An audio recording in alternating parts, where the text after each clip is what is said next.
Filipino and American soldiers will stand shoulder to shoulder once again. The 35th Balikatan exercises opens here at military headquarters Camp Aguinaldo at a time when scrutiny of the relationship is at its peak. But the ties that bind longtime allies Philippines and the United States have always stood the test of time. The Balikatan 2019 is one of the biggest in the program's history. This year, 4,000 Filipinos, 3,500 American, and 50 Australian soldiers will train together in various exercises across the Philippines. These include counterterrorism, live fire, urban operations, aviation, and amphibious trainings. The exercises also consist of outreach programs that build classrooms in provinces in Luzon. The 12-day event will reaffirm the alliance of the longtime allies, which has recently been shaken since the presidency of Rodrigo Duterte. The commander-in-chief is pursuing a so-called independent foreign policy with a pivot to Asian giant China.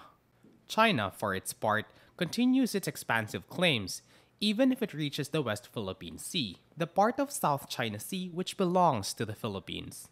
During the delivery of speeches, the Philippine Department of National Defense does not hesitate to address the elephant in the room: the Philippines and the US's Mutual Defense Treaty. The geopolitics and security dynamics within the Indo-Pacific region, where both our two countries are geographically located, are evolving so fast. We need to work together more to cope up with these challenges.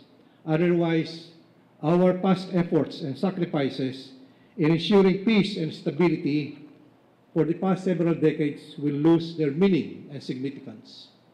This is the best time for us, the Filipino and American peoples, to stay together and work hand in hand, shoulder to shoulder, to renew our commitment for peace and prosperity in the region.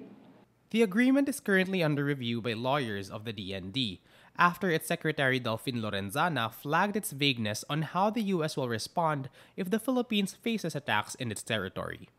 But in his speech after the DND undersecretaries, United States Ambassador Sung Kim reiterates the assurance given by his boss, Secretary of State Mike Pompeo, that the United States will be there in case of an attack.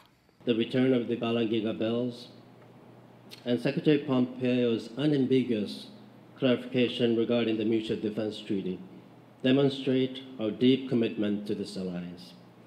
So I'm proud to be a part of the 35th iteration of Balikatan, and I'm honored to contribute to our special alliance. But these verbal commitments do not mean the Balikatan exercises have changed. More than anything, it will be a platform for troopers to form bonds and work together, regardless of where the threats rise. Well, each year we change Balikatan a little bit, like the General said, to introduce new capabilities and training. Balikatan is not aimed at any other nation in the region. It's aimed at the Filipinos, the Americans, and Australians to work together and to get better and to further our partnership and our friendship. So we have not modified Balikatan in any way based on other actors in the region. With the opening of the joint exercises, the Philippine and U.S. military want to show their citizens and the world that despite the doubts, this is an equal relationship. Their soldiers will continue to fight side by side, shoulder to shoulder, Balikatan. Rambo Talabong, Rappler, Manila.